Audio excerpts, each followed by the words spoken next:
Esta conferência será gravada agora. Então, boa noite a todos. Muito obrigada pelo convite de hoje, né? Na verdade, quando o Instituto Autoimune entrou em contato comigo e conversando sobre o que é que seria interessante da gente juntar na reuma e na derma, né? A gente vem conversando tanto sobre artrite psoriásica, quase toda semana a gente tem uma aula sobre doença psoriásica, sobre artrite psoriásica. E para mim ainda, um dos maiores desafios diagnósticos é a danada da unha. Então, quando a Maria entrou em contato comigo, eu disse, rapaz, seria massa se a gente fizesse realmente uma aula voltada para a unha, porque eu quero aprender, né? Eu sei muito pouco, e nada melhor do que um dermato muito sabido para poder ensinar para a gente, né? E essa dermato muito sabida de hoje vai ser Lígia Pessoa de Melo, que tem nome de estrela, né? Pessoa de Melo, é coisa chique mesmo. Então, essa aula, na verdade, ela está sendo, né, patrocinada pelo Instituto Autoimune e pelo Lili, né, ou pela Lili, eu sempre tenho essa dificuldade de saber se é menino ou menina, mas enfim. Mas eu trouxe realmente o que eu trouxe aqui é como realmente educação continuada. Eu só vou dar uma introdução, porque hoje realmente o foco é Lígia conversar com a gente e mostrar para a gente como diagnosticar isso. Então, eu vou ser realmente muito breve, né? Vou dar um approach do que a gente mais tem dúvida, né? Esses aqui são os meus conflitos de interesse. E eu acho que, assim, o ponto principal, né, para a gente, reumato, é quantas vezes a gente não se depara com um paciente que tem uma história compatível com uma artropatia inflamatória, né? E aí ele tem uma lesão lá na unha e a gente fica numa dúvida da peste, né? Fica pensando, isso é uma lesão fúngica? Isso é trauma? Isso é fungo com trauma? Ou isso danado é uma psoríase? E a gente fica naquela dúvida, né? Não é fácil você chegar a olhar para uma unha dessa e dizer, clássico, psoríase, clássico, isso é sonicomicose. A gente precisa realmente que esse povo sabido diga para a gente como é que a gente pode olhar assim e dizer tão facilmente o que danado é que a gente está vendo. Porque, assim, qual é a importância da gente conseguir diagnosticar isso, né? Para um paciente que tem psoríase de pele, ter a psoríase na unha, a gente sabe que aumenta o risco em 2,3 vezes dele evoluir com a doença articular, né? De ter realmente um acometimento, seja ele axial, seja ele do ponto de vista periférico. Hoje a gente sabe também que ele aumenta ainda mais o risco de um paciente que tem artrite psoriásica de evoluir com um acometimento axial. A distrofia ungueal, a psoríase ungueal, ela está associada com esse maior risco do acometimento axial. E para o dermatologista, né, um paciente que tem psoríase e tem acometimento ungueal, ele precisa monitorar esse paciente muito de perto, porque ele pode ter mais sintomas de dactilite e de artrite do que aquele que não tem a distrofia ungueal. Então, saber se aquilo ali realmente é uma psoríase ungueal ou não é importante não só para a gente dar reumato, mas também para os dermatologistas. Então, esse é um desafio diagnóstico para todos nós, né? E aí eu trouxe alguns casinhos aqui para mostrar que realmente era um psoríase ungueal, então é fácil porque já tem o diagnóstico, e como foi a melhora deles em relação ao tratamento. Antes só da gente começar a ver o próximo slide, é, existe, né, aquele racional do porquê que a unha, eu estava até dando aula hoje para os meninos da medicina, da graduação, e a paciente que a gente estava vendo era uma paciente super complexa, uma paciente que tinha uma artropatia inflamatória, ela estava com uma artrite reumatoide, mas já tinha passado no ambulatório também da esclero, já tinha passado no Sjögren, era uma paciente que tinha um FAM positivo, com DNA positivo, com fator reumatoide negativo, né? E com uma artropatia inflamatória que a gente estava com dificuldade realmente de compensá-la. E aí eu fiz, vamos ver a unha, né? Vamos ver a unha dela, não sei o que, mas por que a unha? E aí eu fui explicar toda essa questão da anatomia, né? Dessa proximidade do tendão extensor, né? Com a matriz ungueal. E aí, essa semana, ou a semana passada, eu estava conversando até com Clarice e com a Amália, sobre a gente pegou um paciente na artrite psoriásica que tinha feito um ultrassom de unha, e aí, depois da pandemia, né, as meninas entraram em março, 20 dias depois começou a pandemia, a gente não conseguia fazer mais ultrassom direito, elas foram começar a pegar o resultado de ultrassom de unha agora, né? E aí, poxa, mas ultrassom de unha a gente ainda não tinha visto e tal. E aí a explicação do porquê que a gente pede ultrassom de unha, às vezes, para ajudar nesse diagnóstico diferencial, que às vezes a gente realmente pode ter essa ajuda com o ultrassom, é exatamente essa proximidade do tendão extensor com a matriz ungueal. Então, quando você faz o ultrassom, você observa aqui, ó, né, a proximidade do tendão com a matriz. Quando a gente tem uma inflamação desse tendão, a possibilidade dessa matriz ela ser inflamada por conseguinte, pela continuidade, ela é muito grande. E aí você acaba produzindo uma unha defeituosa, você vai perder esse padrão que a gente vê trilaminar, que é o padrão do negresco invertido, branco, preto, branco, a gente perde esse padrão. E isso significa que essa unha está doente. Não necessariamente que seja psoríase, mas se você tem uma perda do padrão trilaminar, com um aumento do Doppler, e esse Doppler com índice de resistividade bem baixo, abaixo de 0,5, a possibilidade de ser uma psoríase ungueal é muito grande. Então vejam aqui nesse outro ultrassom que você perde totalmente o padrão trilaminar dessa unha, né? E tem muito Doppler aqui. Você vê inclusive que aumenta, né, essa espessura entre a matriz e o osso, ela está mais aumentada também, o que sugere também doença ungueal. Então, o ultrassom está aí para tentar nos ajudar, né, em alguns casos, mas ainda tem caso, primeiro, que a gente não consegue ultrassom, isso é um fato, às vezes a gente não consegue mesmo, e tem casos que o ultrassom também não é totalmente esclarecedor. E a gente precisa realmente avaliar clinicamente esses pacientes. Então, eu trouxe aqui 3 casinhos, né? Dois deles, dois deles você já conhece, tem o outro não, mas só para mostrar a resposta de unha com a terapia biológica, né? E aí eu vou querer depois ouvir de Lígia, assim como vocês, né? O que é melhor para a gente fazer nos pacientes quando eles têm psoríase ungueal mesmo, né? Então, esse paciente, que essa foto é super conhecida, né? É um paciente com 32 anos que tem uma artrite psoriásica axial, né? Com cometimento axial, e que ele tinha uma unha realmente cheia de pítings, tinha aí, né, uma placa de psoríase, e 4 meses após o uso do sequinumab, a gente já tinha uma unha também muito boa. E aqui a gente lembra que esse caso teve uma hepatotoxicidade com sequinumab, a gente acabou trocando para ixekizumab, e quando começou o ixekizumab, você veja aqui, quando ele suspendeu o sequinumab, começou a piorar, teve uma piora ainda mais importante da unha, e 4 meses após o ixekizumab ficou até melhor do que quando estava, né, com o Secuki, mas melhorou muito, né? Essa paciente aqui é até de Wagner Galvão, que é dermatologista lá de São Paulo. Eu pedi para ele, né, para usar esse caso dele, ele permitiu. Então, aqui a fotozinha é dele, tá certo? Uma mulher de 50 anos, com artrite psoriásica refratária a methotrexate, que tinha realmente uma unha muito acometida, né? E aí ele começou o ixekizumab, e mais ou menos 2 meses depois a gente já via uma melhora. Lógico, ainda tinha 2 meses, muito pouco, mas ela já tinha uma melhora importante do aspecto da unha dela. E esse outro paciente é um homem jovem, né, que tinha uma artrite psoriásica com colite, então a gente iniciou uma TNF para ele, também mostrando que tem melhora na unha. Você vê aqui que foi entre maio e novembro, foram 6 meses, houve uma melhora da unha, mas não foi uma melhora ainda tão importante, mas teve melhora, né? Então, assim, quando a gente vai tratar o paciente com uma artrite psoriásica, lógico que a gente tem a questão do share decision, a gente tem que conversar com o paciente para saber o que é que vai melhor se adequar ao paciente, de acordo com o perfil do paciente, porque, como que eu tinha um paciente que eu mostrei que tinha colite, né? Eu não poderia pensar em fazer para ele com a colite em atividade, pensar em fazer um anti-L17. Eu ia ter que fazer realmente uma medicação que tratasse as duas coisas. Mas a gente tem que ver, pelo perfil do nosso paciente, qual seria a melhor medicação. Até então, o guideline que a gente tinha mais atual era o EULAR, né, que foi publicado agora, em 2020. E no EULAR, você observa que eles não trazem nenhum itemzinho aqui separado de doença ungueal. Ele coloca se o paciente é monooligoartrite, poliartrite periférica, se ele é preferencialmente entesite ou predominantemente doença axial. E toda a definição do tratamento desse paciente é baseada nesses 4 grandes grupos, né? E aí, só para relembrar, com a artrite periférica, se ela for poliartrite ou se ela tiver fator de mau prognóstico em pensando numa monooligoartrite, eu já vou fazer um DMARD convencional, preferencialmente o metotrexate.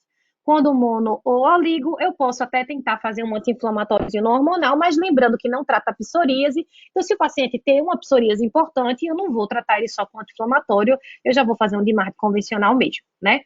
Se o paciente tem entesite ou doença predominantemente axial, para a dor, né, articular, para a entesite, preconiza-se fazer um anti-inflamatório, mas se o paciente tem psoríase, a gente sabe que o anti-inflamatório não vai melhorar a psoríase dele, então a gente vai fazer uma medicação que vai tratar como um todo. Ambas essas regiões, se no caso aqui não responde ao DMARD convencional, ou se nesse caso, né, predominantemente axial ou entésico, não responde ao anti-inflamatório, a gente passa para os biológicos, né? Lembrando que no EULAR de 2020, ele preconiza, se você usar o anti-TNF, deixar um metotrexate associado, se ele não tiver intolerância, evidentemente, né, que a gente sabe que melhora realmente a resposta do anti-TNF. E em relação a anti-L17, anti-L12 e 23, ele preconiza se o paciente tem mais pele. Então, se o paciente tem muita psoríase, a psoríase é o mais importante, ele sugere você fazer um não anti-TNF. Já se o paciente tem uveíte ou doença inflamatória intestinal, ele sugere fazer um anti-TNF. Lembrando que, pensando do ponto de vista axial, como a gente pega tudo emprestado da espondilite anquilosante, ele coloca apenas duas opções para você usar no paciente que é mais entésico ou mais axial, que seria o anti-TNF ou anti-L17. Mas agora, fresquinho, né? Saído de um print que eu fiz do EULAR, teve agora esse slidezinho das recomendações do GRAPPA, né? E o GRAPPA, a gente sabe que participam dermatologistas, além de reumatos, e a gente sabe que realmente eles avaliam o paciente mais como um todo, né? E aí a gente vê que, inclusive, aumentaram até a questão dos domínios, né? Antes a gente tinha até esses 5 domínios, né? Artrite periférica, axial, entesite, dactilite, psoríase, mentira, 6. E a doença ungueal, e agora entrou também doença inflamatória intestinal e uveíte. Então, quando você vê aqui, eles dão um destaquezinho para a doença ungueal, né? Para a gente poder definir o nosso tratamento. Agora, o que o guideline traz para a gente é que a gente deveria tentar tratar primeiro com terapia tópica, né? Ele já vai dizer para a gente quando e como usar a terapia tópica. Será que tem que ser menos de 3 unhas, mais de 3 unhas, ou 5? Qual é o cutoff? Enfim, diga tudo para a gente, viu, Liz? Aqui coloca que a gente pode usar um DMARD convencional, então, penso eu, o metotrexate, né? Porque, enfim, seria o que a gente é preconizado pelo EULAR e tal. Mas será que o metotrexate responde mesmo na unha? Tem aí, né? A citretina, inibidor de JAK também está aqui no meio, né?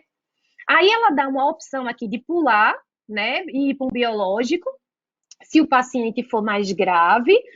A gente ainda não tem a publicação, não sei o que é que eles vão alegar para esse pulo aqui, quando fazer, se a dermatologia tem o pessoal da dermato tem aí algum bizu para a gente quando deve fazer isso, e fazer qualquer um dos biológicos. Então, eles colocam aqui anti-TNF, anti-L12 23, anti-L17 e anti-L23. Coloca, inclusive, né, o Apremilast, que a gente até tem no Brasil, mas não é comercializado. Mas dizem também que a resposta não é essas coisas todas, não.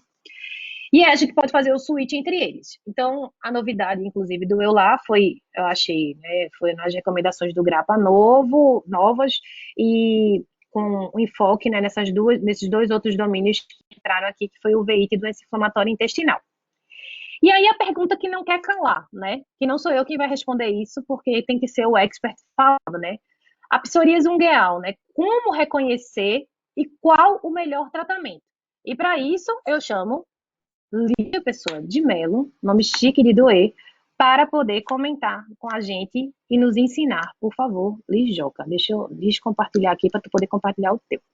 Rafa, tu quer me matar falando esse monte de coisa e eu sem poder me defender, sem poder ligar o microfone. É assim mesmo. É para me matar, né? Ai, meu Deus, bem, gente. Olha, a Rafa não existe, não. Vocês sabem disso. Boa noite a todos. Eu gostaria de agradecer. Rafinha, posso compartilhar? Estou impedida de compartilhar. Eu vou agradecendo, né? Agradecer a Rafa pela parceria de sempre, né? Pela essa dupla, pelos meus amigos reumato, pelos meus amigos dermato que estão aqui, meus queridos residentes, sempre me apoiando. Peraí, Rafinha. Veja aí, eu botei você como apresentadora. Peraí, Miss.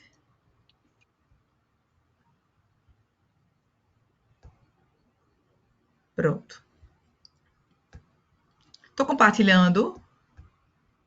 Tá sim, doutora Lígia. Sim. Pronto, então agradecer a Rafa, né, minha parceirona de sempre, meus amigos, Reumato, pela parceria Derma Reuma, ao Instituto Autoimune, Maria, ao pessoal da Lili, né, esses são meus potenciais conflitos de interesse, né, eu vou adiantar um pouquinho, não vou ficar muito tempo agradecendo, porque essa aula, eu estava falando com o Rafa e com Maria hoje de tarde, poxa vida, eu queria fazer uma aula mais filosófica, como o Rafa, né, e tal, mas Rafa falou assim, ó, vai pro beabá, né, ensina aí esse negócio da unha, e eu disse, tá bom, então eu vou fazer uma aula meio beabá mesmo, para explicar as coisas direitinho, para a gente ver se a gente chega a um diagnóstico e ao tratamento assertivo das unhas. Então eu queria convidar vocês para entrar nesse universo, né, esse universo desconhecido, que é o universo das unhas, que é a onicologia, que parece mais uma ciência à parte da dermatologia, mas que a gente tem tanto a aprender, né? É um universo que, sinto muito, Rafa, é um universo desafiador. Eu não te trago muitas respostas, eu não te esclareço muitas coisas. É um universo muito cheio de detalhes, é um órgão muito pequeno, né? Um órgão com muitas características, dependendo inclusive do paciente, do fototipo, do sexo. É um universo realmente com muitos detalhes, com exames complementares que a gente está conseguindo implementar agora. Mas é um universo que a gente precisa mesmo entender, né, e estudar, porque ele pode ser definidor de algumas patologias. Então, assim, quantos pacientes eu tratei como onicomicose que eram psoríase? Eu vi isso essa semana, hoje, né? Quantos pacientes têm uma artrite que vocês não têm um diagnóstico e por conta de uma lesão da unha, a gente consegue dar o nome dessa artrite. Então, assim, 3Ds eu trago das unhas para você, do desafio de vocês se atentarem a detalhes, né, e dele ser um provável definidor das nossas condutas, nossos diagnósticos e tratamentos. Eu trago mais um D, né, que é um D de desconhecido. Então, assim, o estudo das unhas ainda é uma coisa meio obscura na dermatologia, eu acredito que na reumatologia também. Eu fui atrás de grandes trials, fui atrás de revisões sistemáticas e sorry, mas a gente não tem, né? Não são todas as pessoas que se dispõem a estudar a unha, né? A onicologia é uma parte da dermatologia meio cirúrgica também, então você tem que ter essa coisa do olho e do bisturi, então é uma coisa meio desconhecida que a gente vai tentando aos pouquinhos juntos chegar a uma definição. Né? Então, para começar, a psoríase ungueal tem uma epidemiologia, uma genética, a fisiopatologia relacionada aos anti-TNF, aos anti-interleucina 23, 17, sempre de forma semelhante à psoríase, né? Os fatores desencadeantes também são semelhantes, né? A gente acredita, por ser em região acral, por a gente usar tanto as unhas, né? Para nosso dia a dia mesmo, as unhas fazerem parte do nosso tato. O trauma é um grande desencadeador, é um grande trigger, é um grande gatilho, assim como o couro cabeludo, que a gente traumatiza tanto, da psoríase ungueal, né? Eu trago para vocês uma foto de uma paciente minha, previamente rígida, ela faz o tratamento estético comigo, né? E um dia ela chegou e falou assim, Lígia, eu botei unha em gel. Aí eu fiz, que legal, se você tem alguma coisa contra, eu digo, não, teoricamente eu não tenho nada contra unha em gel, não, né? Mas aí quando ela tirou a unha, ela falou assim, Lígia, minha unha tá com fungo. Aí eu fiz, sério, fungo por conta da unha em gel, não é, por incrível que pareça, não é frequente. Se vocês atentarem bem ao dedo de detalhe, na unha que ela tirou a unha em gel, vocês começam a perceber uma mancha aqui, ó, que a gente chama de mancha salmão, né? E vocês começam a perceber aqui, ó, um descolamento do leito do descolamento da placa no leito ungueal. Isso é uma psoríase ungueal, que foi desencadeada pelo trauma da unha em gel. Né? Eu falei assim, isso é uma psoríase ungueal. Ela fez, eu não acredito. Eu digo, isso é uma psoríase ungueal. Né? E a gente ficou observando, eu fiz tratamento tópico e eu estava viajando e ela me mandou uma mensagem assim, Lígia, eu estou com um furúnculo na minha psoríase ungueal.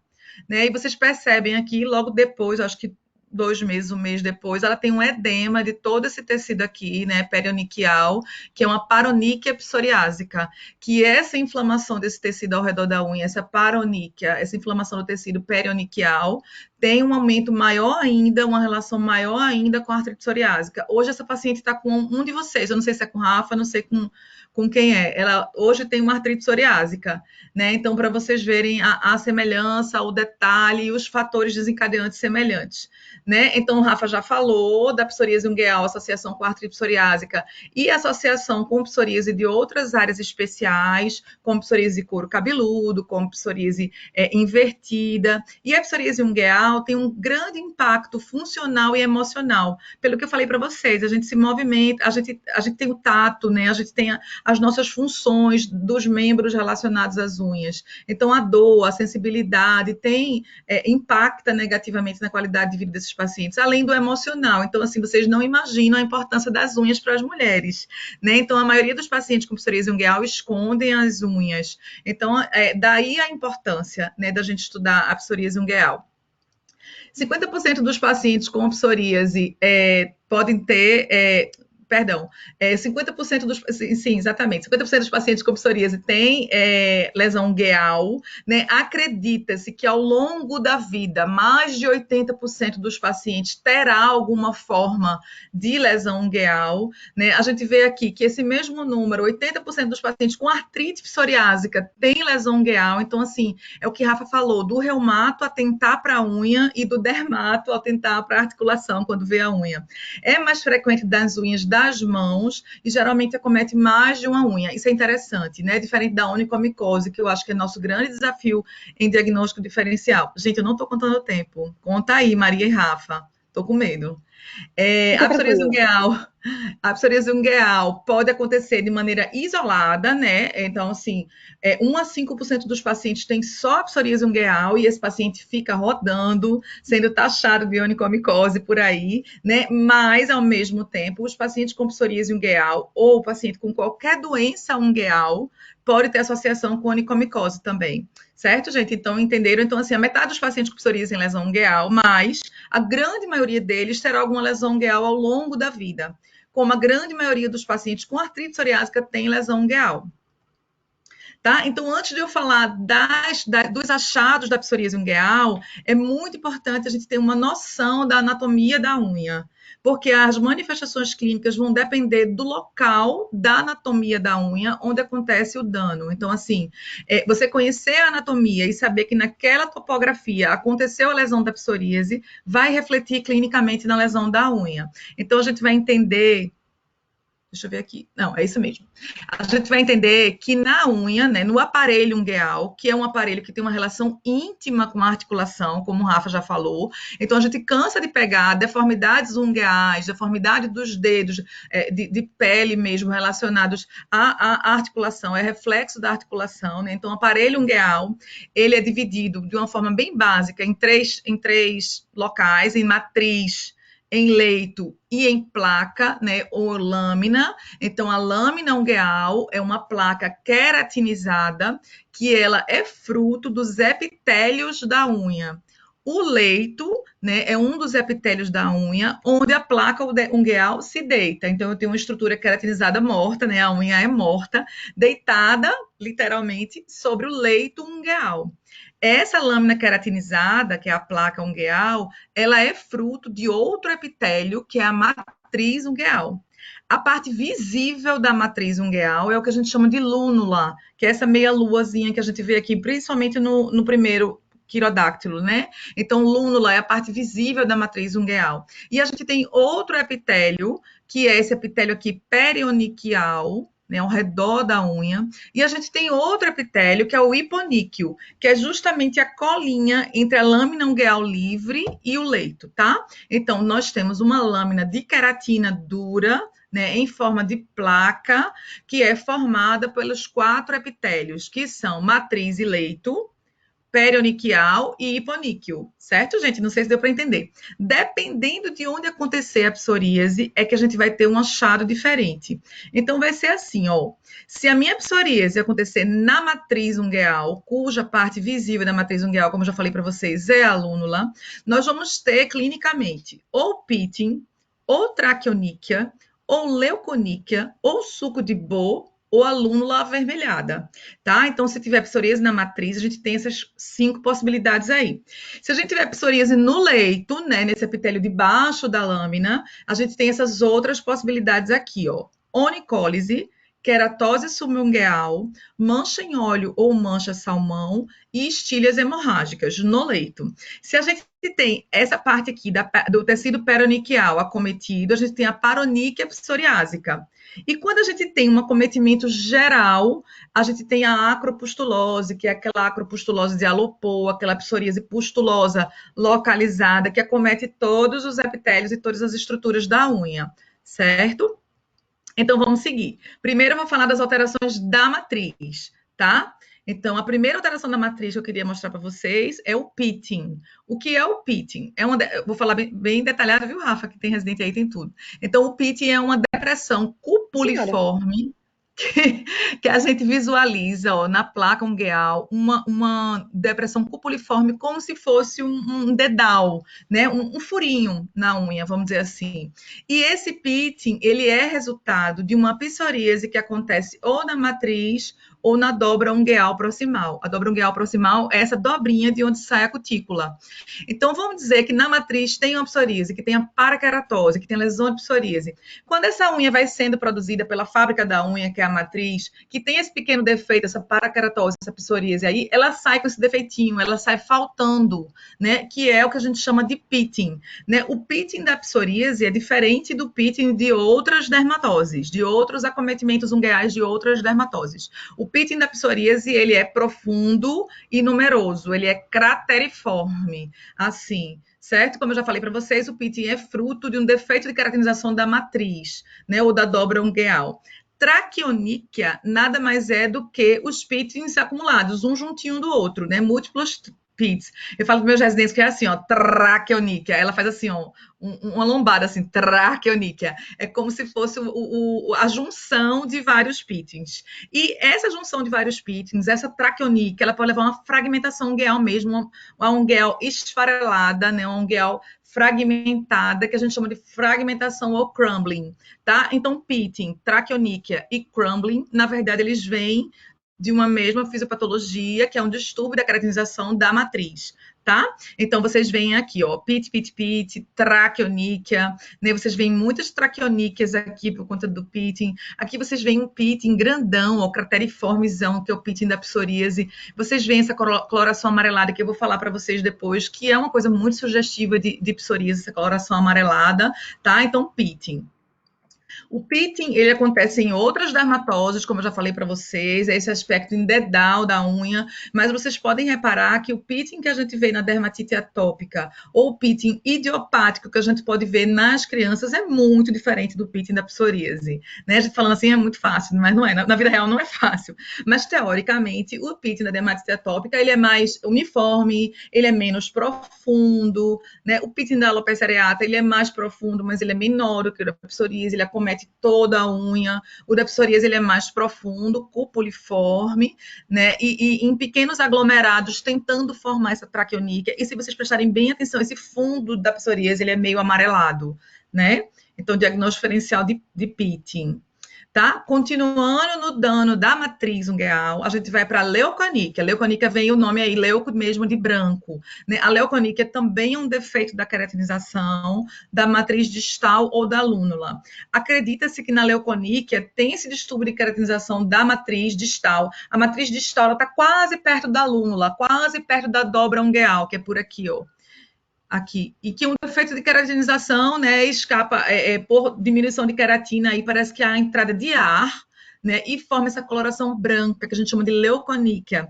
A leuconíquia pode acontecer em outras situações também, e a leuconíquia é a popular mentira, né, não sei se vocês também chamam isso de mentira, né? A mentira da unha, a mentirinha da unha, isso é uma leuconíquia. Essa leuconíquia da mentira, que é uma leuconíquia por trauma, que é uma leuconíquia idiopática, ela parece que é uma coisa entre o leito e a matriz, ou entre o leito e a lâmina. Aqui na psoríase, não. Ele é um distúrbio da matriz distal, já quando a unha está saindo. Então, ó, leuconíquia, né? Leuconíquia aqui, né? Leuconíquia, traqueoníquia, onicólise. Então, vocês percebam que na psoríase você não vê só leuconíquia, você não vê só pitting, você vê mais coisas no mesmo exame, né? Então, aqui, ó, até para mim é difícil. Leuconíquia, leuconíquia, tá. Ah, não, isso aqui não é leuconíquia, tá.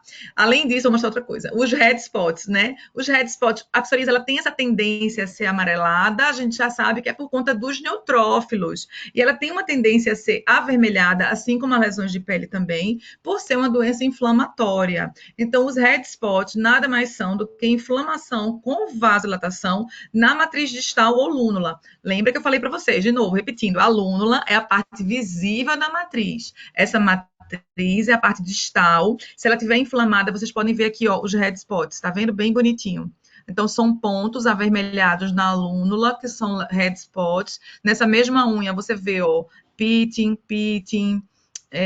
leuconíquia por aqui, ó, aqui manchinha branca, vocês veem onicólise, vocês veem mancha salmão, vocês veem traqueoníquia, tá? Então, assim, leuconíquia, red spots e pitting, lesões de queratinização e inflamação na matriz.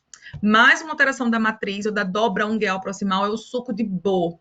O suco de Bow, ele é uma lesão muito profunda, que ele aconteceu em algum momento dessa unha com uma inflamação intensa na dobra ungueal proximal. Então, a dobra ungueal proximal, que é essa daqui, ó, quando ela inflama muito, ela faz uma deformidade muito profunda na unha, que a gente chama de suco de Bow. Então, o suco de Bow é um suco transversal, secundário é um processo inflamatório súbito na dobra ungueal proximal. O que é engraçado é que o suco de Bow, ele dá uma ideia que houve alguma coisa naquela dobra ungueal proximal em determinado momento.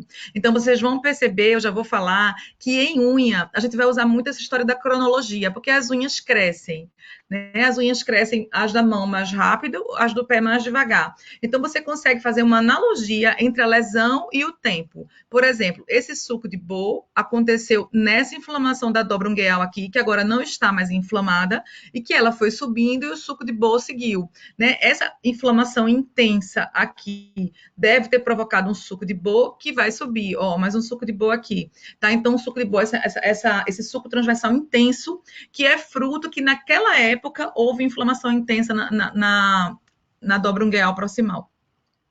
Acabamos as lesões da matriz, tá, gente? Vamos entrar agora nas lesões do leito. A lesão do leito mais comum é a onicólise. A onicólise é o descolamento da unha, da placa ungueal do leito, tá? Geralmente, a onicólise da psoríase, ela comete várias unhas. E, geralmente, ela comete as unhas da mão, né? Então, a onicólise da psoríase, ela já nunca não, né? Hoje, essa semana passada, eu vi uma unha só. Mas, assim, geralmente, ela é mais de uma unha. E a onicólise da psoríase, ela é arredondada. Então, a gente vai ver aqui a onicólise da psoríase, ó. Ela é arredondada. Ela é arredondada. A causa mais comum de onicólise é trauma. É a mania que a gente tem de passar o palitinho, é a mania que a gente tem de passar uma unha na outra. E isso vai provocando um descolamento, que no caso do trauma, ele é mais reto, ele é mais retilíneo. E na psoríase, a onicólise é mais arredondada. Na onicomicose, essa onicólise ela é mais serrilhada. Tá, gente? Então, onicólise, descolamento da placa no leito, na psoríase, arredondada, geralmente em várias unhas. E se vocês ficarem em dúvida, né, vocês vão prestar muita atenção e vocês vão ver que antes dessa onicólise acontecer, houve algum processo inflamatório aqui, que é aquele mesmo processo que eu mostrei na minha paciente, que é uma mancha salmão, ou seja, uma mancha de inflamação. E se vocês usarem o dermatoscópio, se a gente olhar aqui através do hiponíquio com o dermatoscópio, vocês podem ver aí também uma vasodilatação, por ser uma doença predominantemente inflamatória, tá? Então, onicólise, descolamento da unha no leito. Tá? Deixa eu passar aqui. Quando essa onicólise, né?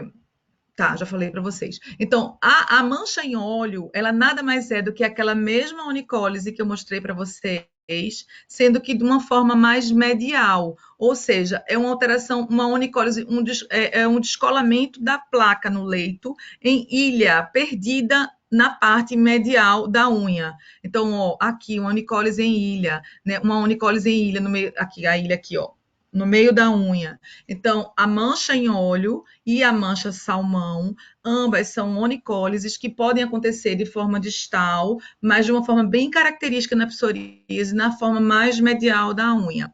A mancha salmão e a mancha em óleo, elas são basicamente a mesma coisa.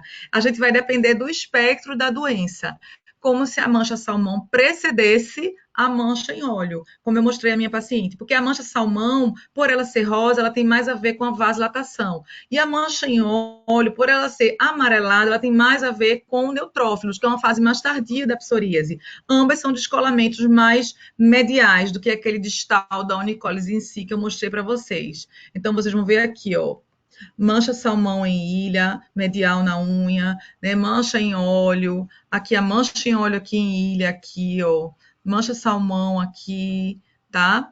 Aqui, ó, onicólise distal, aqui uma manchinha salmão aqui no meio, em ilha, tá? E vocês veem que essa mancha em óleo, ela torna a unha da psoríase meio amarelada, né? Isso aqui vai passar pra gente como onicomicose, mas prestem atenção na cor. A cor amarelada, a gente fala em que o nome é xantoníquia, né? E na onicomicose é muito difícil a gente ver xantoníquia. A gente geralmente vê uma unha mais esverdeada, uma unha mais acastanhada, uma unha às vezes enegrecida. Essa coisa do amarelo, não vou dizer sempre, mas é bastante sugestiva de psoríase, tá?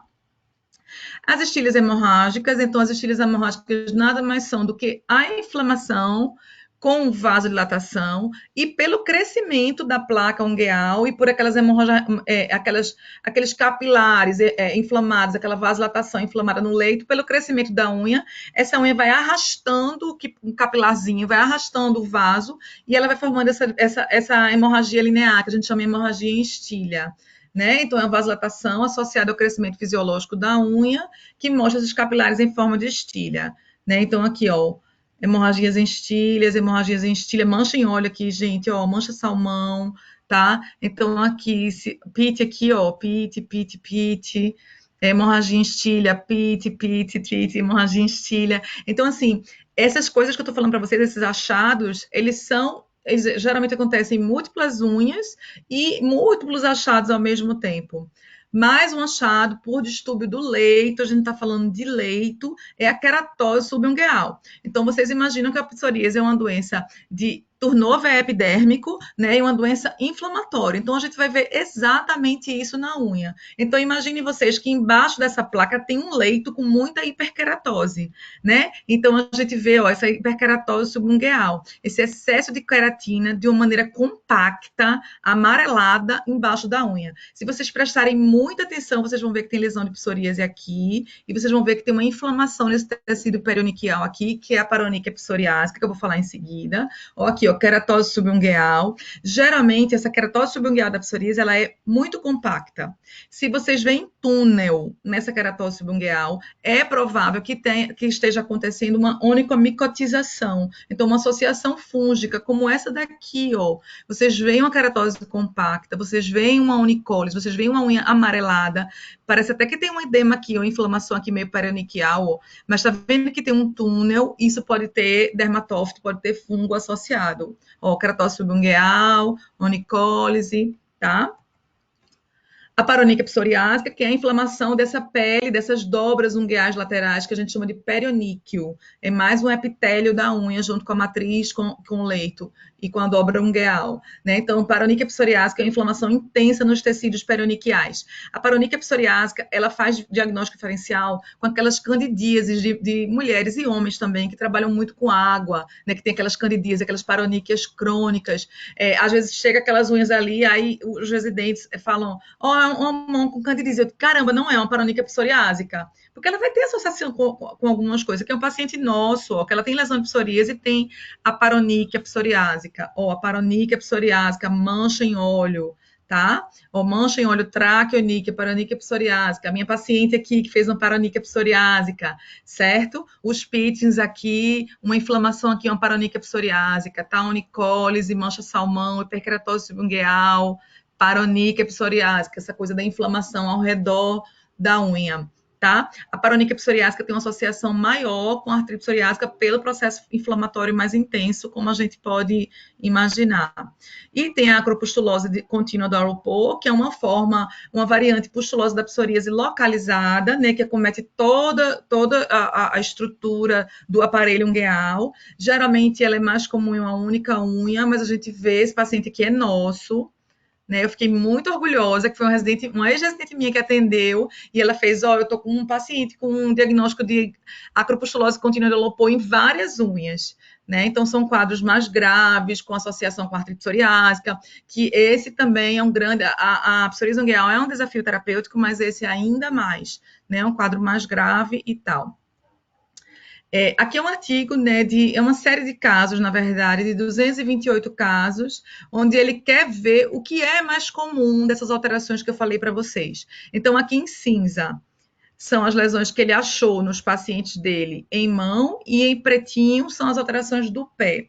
Então, ele vê que nas mãos, o que a gente mais vê é a onicólise, é o descolamento da unha no leito. Nessa onicólise que ele fala, é aquela onicólise distal que eu falei para vocês, mas pode ser a onicólise, mais a distal mesmo, perdão. Mais distal, porque ele bota aqui a manchinóleo, que é uma forma de onicólise mais medial em ilha, que eu falei para vocês, ele coloca em outra coluna. Então, na mão, a onicólise, o descolamento da unha no leito, é a manifestação mais comum. E, em segundo lugar, o pitting. Eu concordo com ele, é isso que a gente vê na prática também. Nos pés, a alteração que a gente mais vê é a mancha em óleo, que é aquela unha mais amarelada, com aquela onicólise medial amarelada, neutrofílica.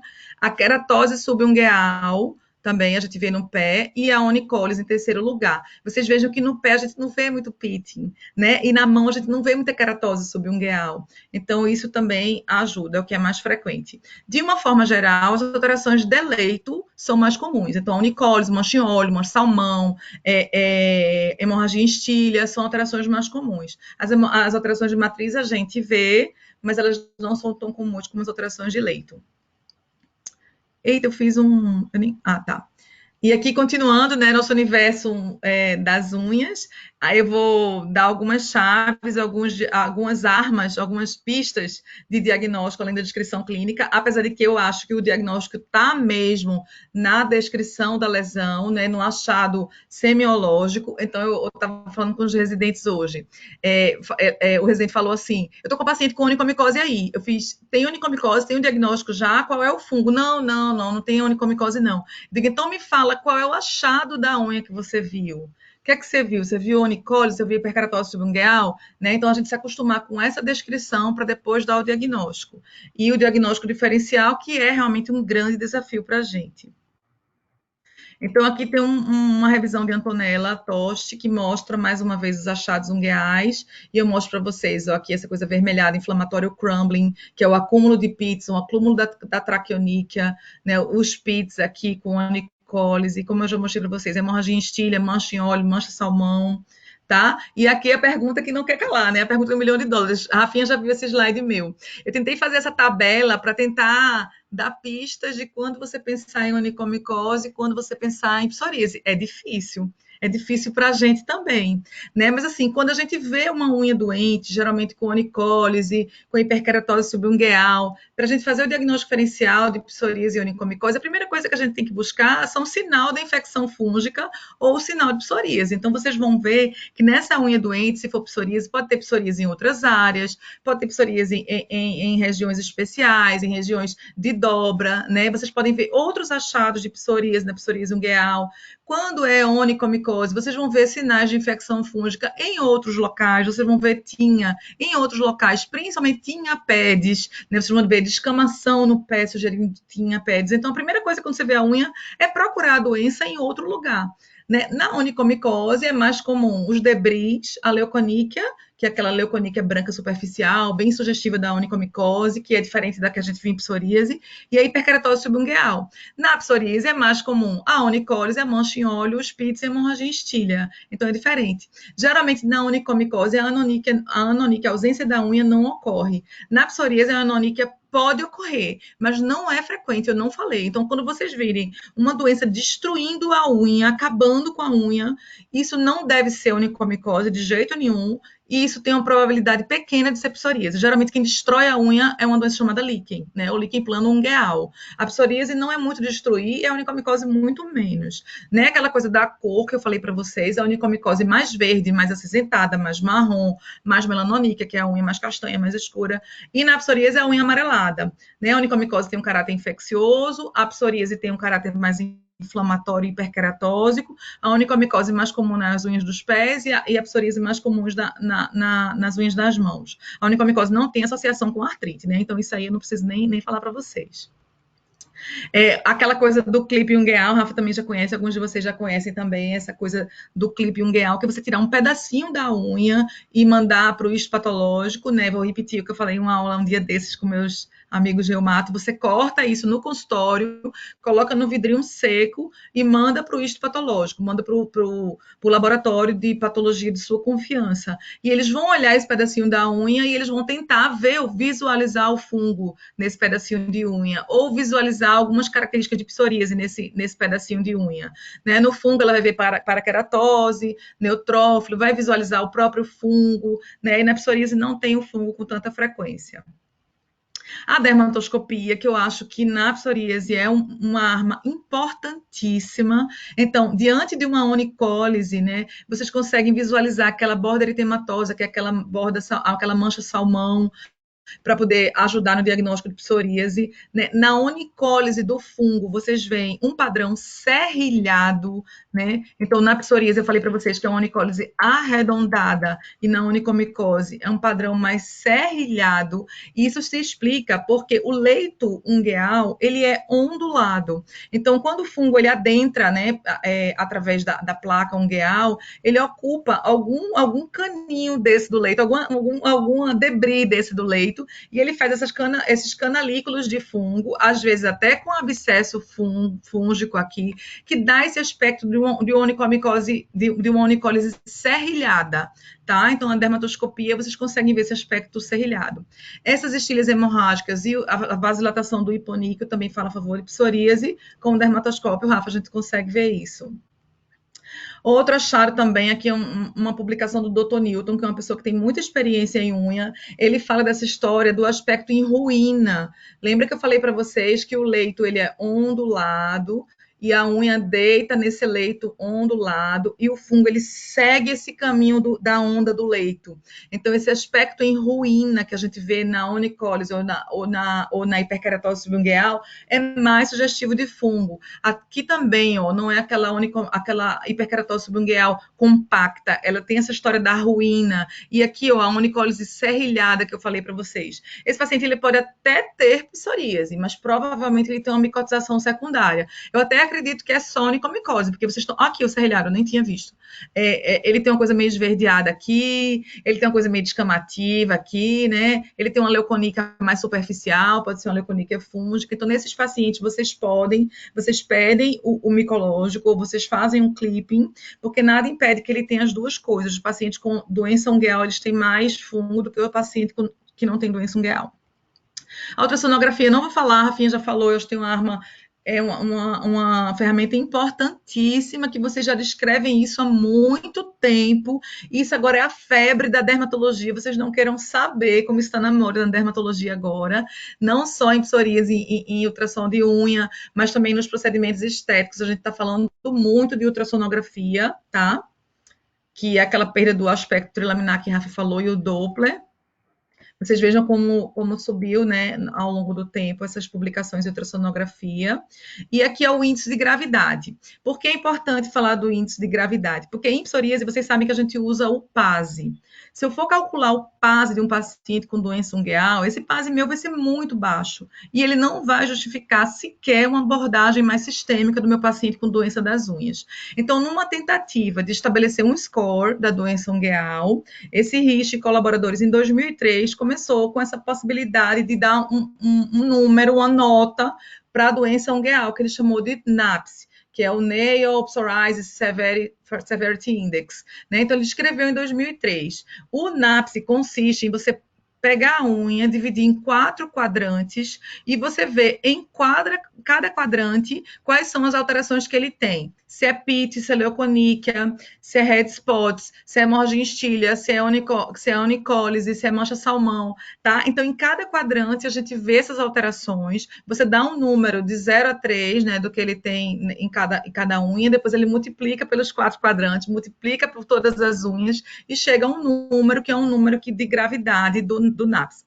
Quando eu estava preparando essa aula, eu descobri que existem 7 NAPSes descritos. Cada NAPSe considera um número, cada NAPSe considera um achado. Eles brigam para mostrar quem é o melhor, qual é o melhor NAPSe, né? Então, alguns não são validados. Então, o NAPSe é uma ferramenta muito complexa, que dá muito trabalho, que eu tenho uma residente, Carol, não sei se ela está aí, que ela está tentando fazer isso, ela vai tentar fazer isso agora nos nossos pacientes, mas, assim, é uma coisa que a gente usa somente para publicação ou para acompanhar tratamento em estudos específicos. E quando a gente for usar, Carol, a gente dizer qual foi o NAPSe, de qual autor a gente escolheu, tá? Então, é uma coisa mais complexa do que a gente imaginava. E também uma coisa muito importante que eu uso para definir o tratamento sistêmico é a qualidade de vida. Às vezes o paciente não tem nenhuma lesão de psoríase, a gente tem uma doença ungueal estabelecida e o paciente fica pedindo a gente o tratamento sistêmico, fica pedindo a gente o tratamento até biológico, sem lesão de psoríase, e eu levo em consideração o índice de qualidade de vida para definir isso aí, além do NAPS, que eu confesso para vocês que eu uso muito pouco. Ou então, para definir o tratamento, eu uso se ele tem psoríase cutânea ou se ele tem artrite, né? O tratamento, Rafa, não tem a resposta. Então, assim, não existe um consenso do que fazer, não existe grandes trials, não existem revisões sistemáticas. Eu tentei, tem uma revisão sistemática aqui, que os estudos que foram juntados nessa revisão, eles são cientificamente pobres, né? Então, a gente não tem um consenso. Mas a gente pode dividir esse tratamento da psoríase ungueal em 5, né? O tratamento tópico, o tratamento intralesional, o tratamento com luz, com laser em luz, o tratamento sistêmico não biológico, o tratamento sistêmico biológico, né? Do tratamento tópico, a gente tem várias possibilidades, que são as mesmas possibilidades da psoríase, exceto pelo 5-fluoracil, que a gente não usa realmente em psoríase, tá? Intralesional, eu tenho colegas que fazem, eu não tenho experiência, né? As pessoas que eu conheço que fazem, dizem que o paciente reclama demais e eles não conseguem colocar isso na prática. É você infiltrar o local onde está acontecendo a lesão. Então, vocês imaginem o que é infiltrar a matriz, né? Tem alguns autores, tem alguns professores que são especialistas em unha, que eles acessam pela lateral do dedo, a matriz ou o leito, e infiltram, né? Os artigos são mais com o corticoide, mas o metotrexato parece uma droga promissora na infiltração intralesional. Eu estava conversando com uma amiga que ela fez, Lígia, faz. Não dói tanto como o corticoide e a resposta é muito boa. Eu vi um estudo também de 40 pacientes com ciclosporina, também que mostrou uma boa resposta intralesional. Eu confesso para vocês que eu não tenho experiência, né? Com luz e laser. Tem muitos trabalhos descrevendo o pulsed dye laser. Rafa mostrou agora na revisão atual do GRAPPA que ele coloca. Eu não tenho experiência. O que tem na literatura são algumas séries de casos, não tem grandes trials também. A terapia fotodinâmica, idem, né? A terapia fotodinâmica é você colocar algum ativo e colocar um LED em seguida, né? Um laser de iodo, que não é o laser verdadeiro, que a gente chama de LED, e aí melhorar. A própria fototerapia em cabine ou em grelhas mesmo, é grelha que a gente chama, esqueci, fototerapia localizada, de você colocar a unha. Eu tive um paciente, não tive uma boa resposta, a gente manipula a psoralena em esmalte e coloca, mas eu não tive uma boa resposta. E os tratamentos sistêmicos, que eu não tenho essa resposta para vocês, quando é que eu faço? Geralmente eu faço quando ele tem mais psoríase, quando ele tem um quadro ungueal mais grave, como aquelas acropustuloses, ou quando ele tem associação com artrite, ou quando tem um impacto grande na qualidade de vida. Eu tenho duas pacientes só, com psoríase só ungueal, fazendo biológico, sem nenhuma outra coisa. A resposta é difícil. E o biológico também, tá? Qual é a minha experiência? Minha experiência é essa dor de cabeça aí que vocês estão vendo. Eu não tenho uma boa experiência com psoríase ungueal. Eu tenho muitos pacientes, muitos, e é uma verdadeira dor de cabeça. Meu tratamento de primeira escolha, se o paciente não tem indicação sistêmica por outros motivos da psoríase ou do quadro articular, meu tratamento primeira linha, corticoide tópico de alta potência em esmalte. Eu fiz em esmalte minha vida toda, eu tenho uma resposta relativamente boa, e atualmente eu tenho feito em gel, porque eu discuti com algumas colegas que ela faz em gel, a gente está achando que é melhor. A associação do calcipotriol com betametasona em formulação estável, que é o Daivobet, que eu não tenho conflito de interesse, eu também tenho uma certa experiência. O problema na unha é o seguinte, esse tratamento ele tem que ultrapassar a lâmina, ele tem que chegar na matriz, ele tem que chegar no leito, daí a nossa dificuldade. Outra dificuldade que a gente tem é que a unha, gente, ela demora a crescer. A do pé é muito mais, então a unha do pé toda, para ela crescer toda, é mais de 1 ano, é 1 ano e meio, então o paciente tem que saber que é muito tempo de tratamento, né? Então, a minha experiência com o tratamento tópico é razoável, né? Eu acho que vou ter isso escrito com o trabalho de Carol, mas não é tão animadora. Eu tenho uma experiência boa com aquela psoríase de Alopor com astretina, igual à literatura, então eles descrevem uma boa resposta. Tenho uma experiência ruim com fototerapia. Eu espero que esses novos trabalhos com laser venham trazer alguma coisa mais animadora. E tenho uma experiência razoável também com metotrexato e biológicos. Isso é a minha experiência, né? A literatura também é conflitante. Eu tentei resumir o que a literatura diz, eu achei essa revisão, que não é uma revisão nova, que é uma revisão antiga, onde eles colocam o tratamento sistêmico não biológico num gráfico e o biológico em outro. Vocês estão vendo que não tem anti-interleucina aqui, e eles colocam tudo no mesmo barco, exceto para o verdinho, que é a ciclosporina, que tem uma resposta melhor, e numa revisão mais recente, deixa eu ver se eu coloquei aqui, coloquei não, ele coloca que a ciclosporina teria uma resposta semelhante aos imunobiológicos, certo? Uma resposta melhor. Com relação aos imunobiológicos, tem estudos com o anti-TNF-alfa, que são animadores, mas nem tanto, mas a gente começa a se animar com estudos maiores, em 80 semanas, em 4 anos, com os inibidores da interleucina 17, que eu acredito, vou dar uma opinião pessoal para vocês, que é a minha primeira escolha, se eu for escolher um biológico para tratar uma psoríase ungueal mais grave. Aqui é o nosso consenso 2020, que ele aborda até psoríase ungueal, mas ele não faz um tratamento específico, ele coloca o psoríase ungueal aqui no esquema todo, como áreas específicas, mas ele não coloca maiores detalhes. Ele nos dá um respaldo quando ele coloca um DLQI, ou seja, o impacto na qualidade de vida maior que 10. Aí ele sugere tratamento sistêmico, inclusive com biológico.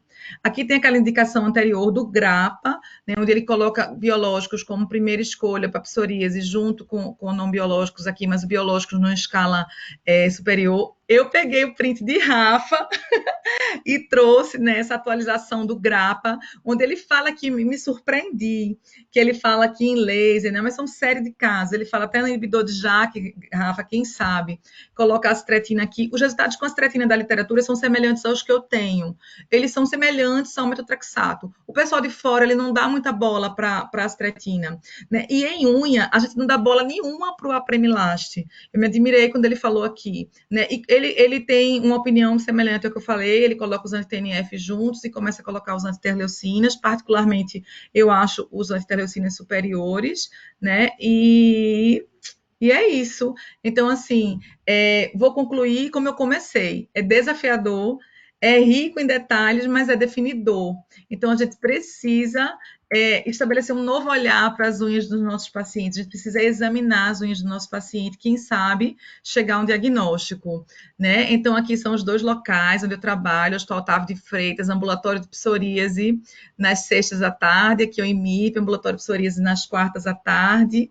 Estou à disposição de vocês. Vou encerrar, falei demais. Cadê? Falou demais não, foi ótimo, minha senhora. Falei demais, amiga. Eu não fiz pouco print, não. Eu fiz muito print aqui, viu? Só Mentira, mas tchac, tchac, tchac, tchac. Vou mentir, não. eu Depois mando eu te pra tu, mostro. amiga. Eu mando pra tu, é difícil. Eu como muita bola aí, viu? Ah, tem outra coisa que eu vou esqueci de falar pra vocês. Eu falei do clipping, mas a gente pode biopsiar. A gente pode biopsiar mesmo. E assim, antes eu fazia assim, eu tentava identificar onde era a lesão e biopsiava a matriz, se eu achasse que era de matriz, o leito, se eu achasse que era de leito. Mas agora eu faço uma biópsia longitudinal toda, eu tiro tudinho, a matriz, o leito e a unha. E para a gente conseguir, a gente consegue, né? Esses meus pacientes de psoríase, só psoríase, e o diagnóstico é de biópsia, para poder ter respaldo. Pois é. Assim, então, no final foi ótimo, porque muita coisa aí que você colocou, eu acho que é super válido para o dia a dia, mas lógico que a gente vai ainda se deparar com aqueles pacientes que a gente não vai saber, né? E vai ficar naquela dúvida. Mas aí tem a questão da biópsia, né? De fazer o clipe. Tu faz com frequência o clipe? Rafinha, essas unhas são duras, né? Elas têm hiperqueratose. Eu tenho um alicate no consultório e às vezes eu faço sim. Às vezes eu faço, ajuda, viu? Agora Tu o manda pra problema é onde? eu mando para Dani no PAS, PAS. Só que vê, o Hum. clipping, ele vai ver só a lâmina. E eu não sei se o patologista ele tem um olho para ver só a lâmina. Ele quer ver lá a inflamação, né? Ele quer ver a vasodilatação, os abscessos. Ô, Lígia, Tem algum. é, Ops, pode ser. eu posso falar? É Rosinete. Pode, Rodrigo? Oi, Claro. Rose. Tudo bom, Lígia, Rose? tudo bom, Lígia? Olha, quando você faz a biópsia, aí você faz ao longo da unha, no sentido Sim, longitudinal, e sim. a pergunta é a seguinte: você anestesia o dedo Anestesia, eu faço um troncular. troncular? Antes eu fazia um punch. Antes era uma confusão, Rose, porque eu fazia um punch. Eu faço faço anestesia troncular, né, aqui na interdigital, no nervinho aqui, interdigital, no plexo interdigital, faço um troncular distal, diferente do que a gente aprendeu na emergência. Eu faço um troncular aqui distal, próxima à matriz, para a matriz poder ganhar um pouquinho desse anestésico também. Faço a troncular sem vaso, faço um garrotezinho. E antigamente eu fazia assim, ó, eu tirava a lâmina, olhava para o leito, tirava um pedacinho com um punch. Se eu achasse que o problema era da matriz, eu abria aqui do lado, expunha a matriz e tirava um pedacinho da matriz e mandava esses dois pedacinhos. Agora eu faço longitudinal para todo mundo. Eu pego isso aqui do lado, ó, mando tudo, matriz com leito com tudo.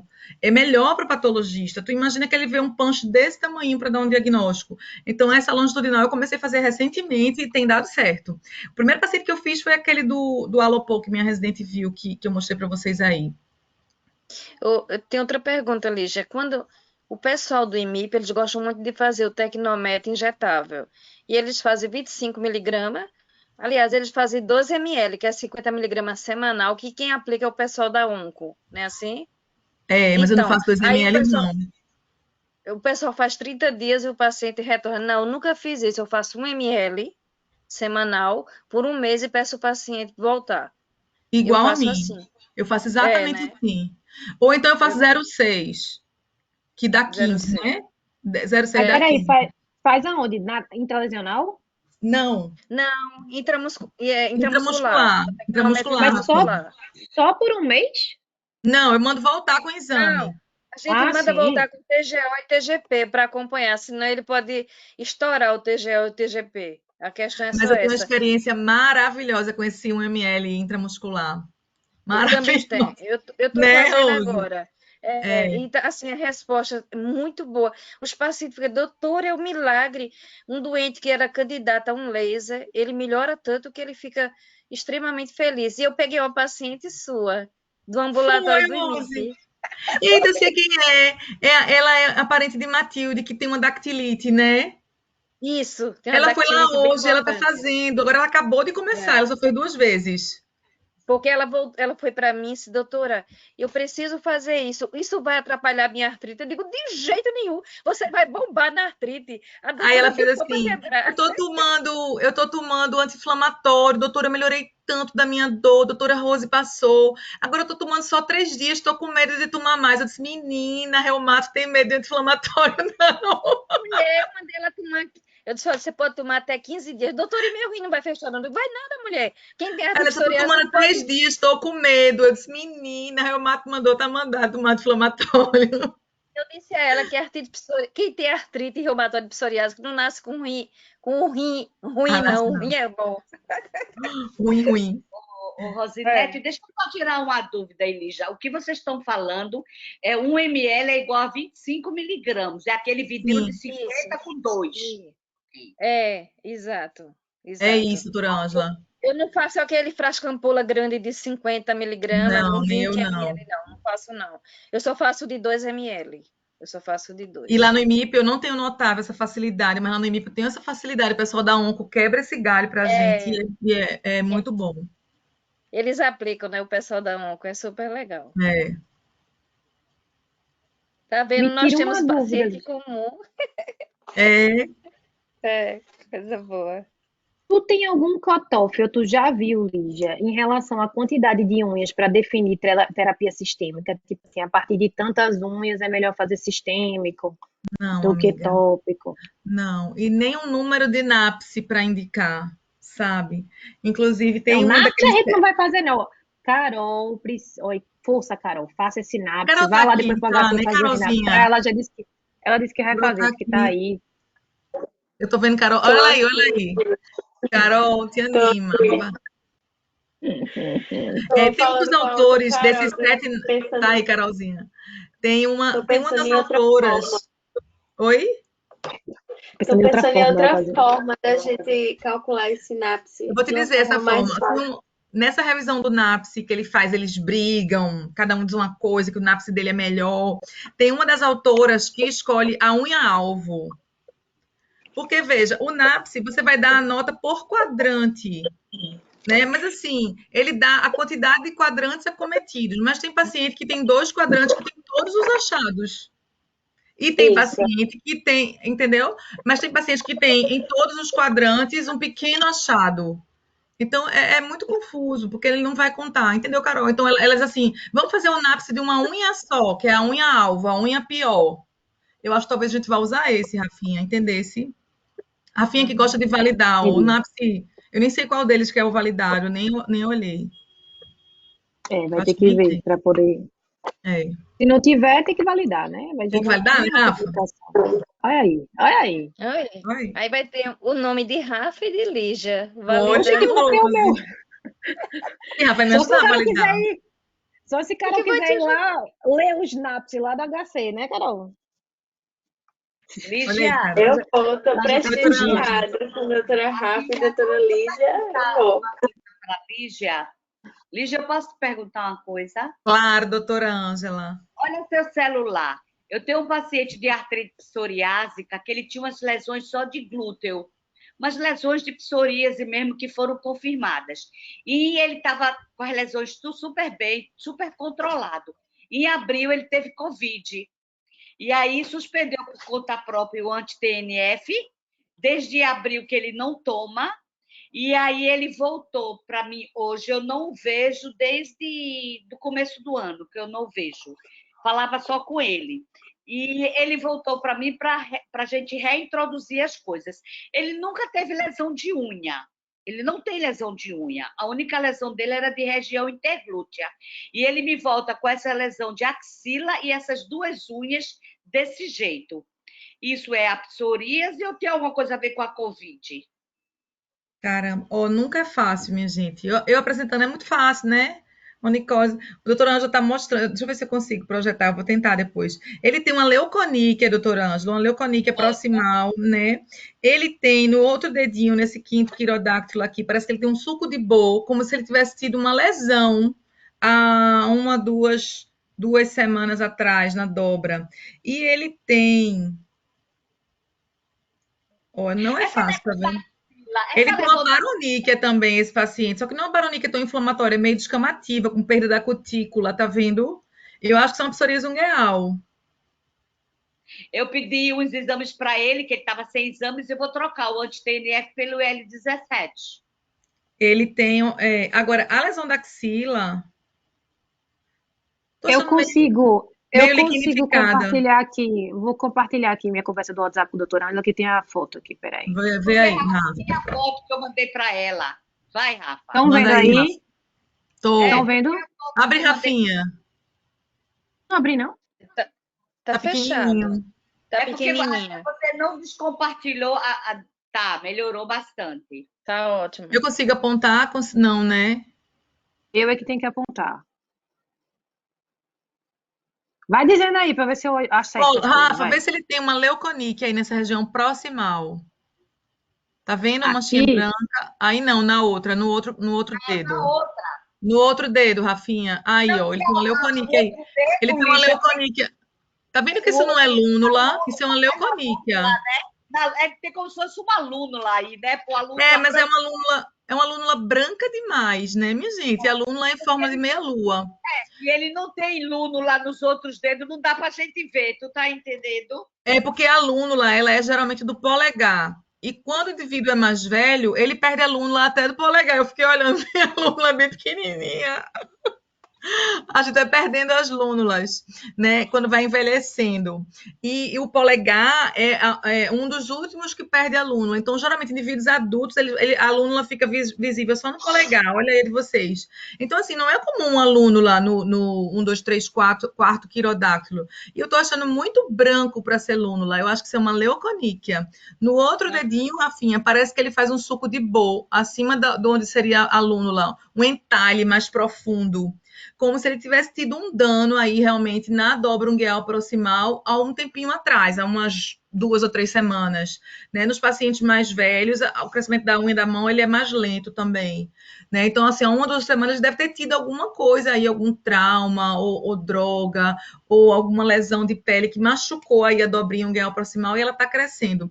Nessa unha daí também eu vejo alguma coisa meio onicólise. Eu acho que essa unha pode ser psoríase, sim. Ele nunca teve nada na unha. E na axila é Na psoríase? axila, eu acho que eu tô vendo liquenificação, e pode ser que seja um eczema. Passa aí, Rafa. Segundo vendo? segundo ele, eu acho que quando você olha No no celular. celular, vê melhor do que na projeção. É. Agora, doutora Ângela, se ele é atópico, ele teve Covid, ele é atópico, se ele teve lesão de dermatite atópica aí na dobra ungueal proximal ou ao redor do dedinho, pode justificar, talvez, esse suco de bo, sabia? E essas lesões. Eu acho que a gente pode até observar isso aí, antes de definir pela unha, sabe? Tá vendo que ela não é muito amarela? Falta. Acho que a gente A pode unha dele observar. é branca, a unha dele é bem branca. É, a unha da psoríase é mais amarela. É difícil, minha gente, não é fácil, não.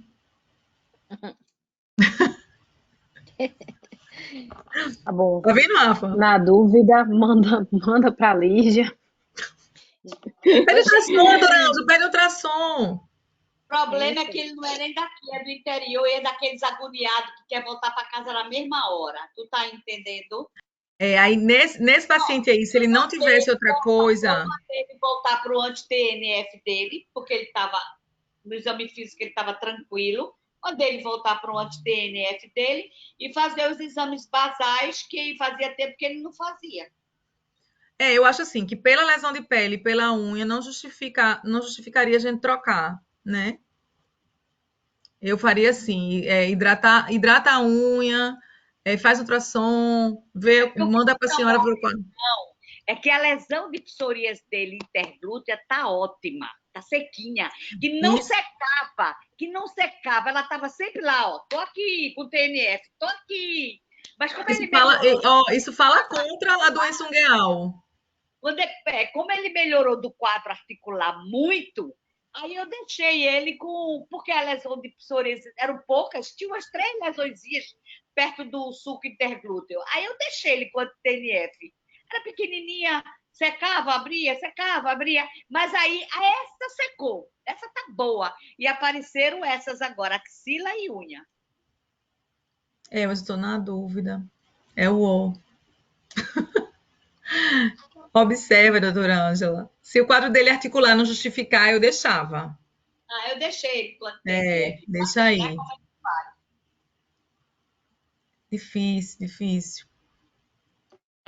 Mas ele vai voltar. Eu vou pedir para ele voltar daqui a umas 2 semanas. Olha. E assim, eu bati a foto despretensiosamente. Eu nem me preocupei em bater a mão toda. Eu bati uma foto despretensiosa. Eu olhei os dedos e digo, não, só tem essas duas. Aí, puf, bati as duas.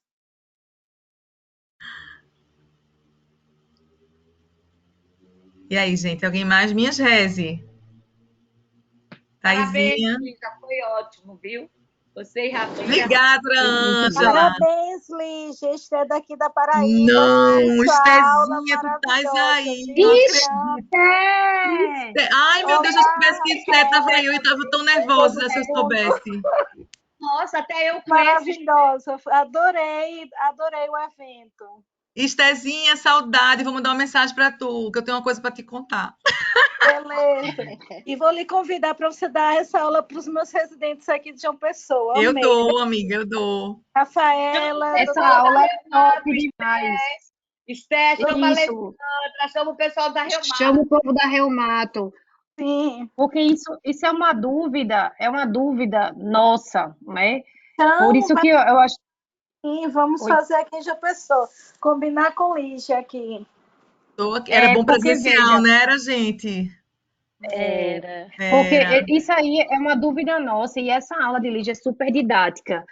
Isso que, na verdade, a gente escutou um pupurri dessa aula. Em outra aula que a gente teve aqui, eu disse, rapaz, vamos Foi, não foi, explorar Rafinha? essa parte aí. Vamos explorar porque o negócio é complexo e rico, né? E, de fato, mais didático impossível. Achei ótimo. Aquele quadrinho da Onicomicose eu fiz porque a Esté pediu. Lembra, Estézinha? Lembro sim. Que foi daquele evento que a gente teve aqui em João Pessoa. Foi. Mas você está de parabéns. Ô, Achei. amiga, porque vocês são minhas amigas. Tá com um caderninho aqui anotando. Eu mando para vocês. Anotando a parte assim, como você colocou, para falar também com os residentes. Tá perfeito. Obrigada, Parabéns. amiga. Obrigada, Parabéns, brigadão. Muito Saudade. Eu Um amei, beijo. gente. Eu amei. Quero, assim, agradecer as duas. Vocês são uma bênção de Deus, porque quando vocês falam, a gente, oh meu Deus, abre todas as nossas luzes que estavam meio apagadas, abre tudo. Ô, Eu Rose, amei. não. Não, mulher. Obrigada, Rose. Para você também. Alguém mais queria perguntar alguma coisa? Aproveitem para tirar dúvida de unha agora, viu? Que Lígia está aqui. Meninos do HC, meninas do HC. Aí aproveita para tirar dúvida. Quando bota foto, eu não sei. Quen. É assim, É assim. sempre um desafio. É assim. Então, muito obrigada a todos pela presença, foi ótimo. Lígia, topérrimo. A Amiga, gente nossa precisa live. repetir essa aula, é uma live, sai um dia. Acho que essa aula tem que ser repetida pelo menos anualmente para cada residente que entrar ter essa noção, né? Eu acho que é muito importante. E mais uma vez, obrigada a Lili e ao Instituto Autoimune, né, por ter proporcionado a gente esse momento de discussão, que foi muito, muito rico. Gente, Quer falar alguma coisa, Lígia? obrigada a todos, meus amigos reuma. Eu já sou quase uma reuma. E a Rafinha é quase uma dermato. Eu nunca imaginei que a unha tivesse tanta coisa para a gente ver. Nunca. Gostei mais, eu tirei um monte, vice, eu tirei um monte. A unha, meu ambulatório de unha é dia de quarta-feira, junto com dipsoríase. Ambulatório de unha. Pois está ótimo. Boa noite, gente. Meninos Muito e obrigada meninas mais uma vez. dispensados, beijos. Boa noite também. Beijo, obrigada. Tchau. Rafinha, beijo, Rafinha, amiga. vou falar Obrigada. contigo Maria, no beijo. teu zap, viu? Beijos. Tchau. Tchau, Tchauzinho. tchau.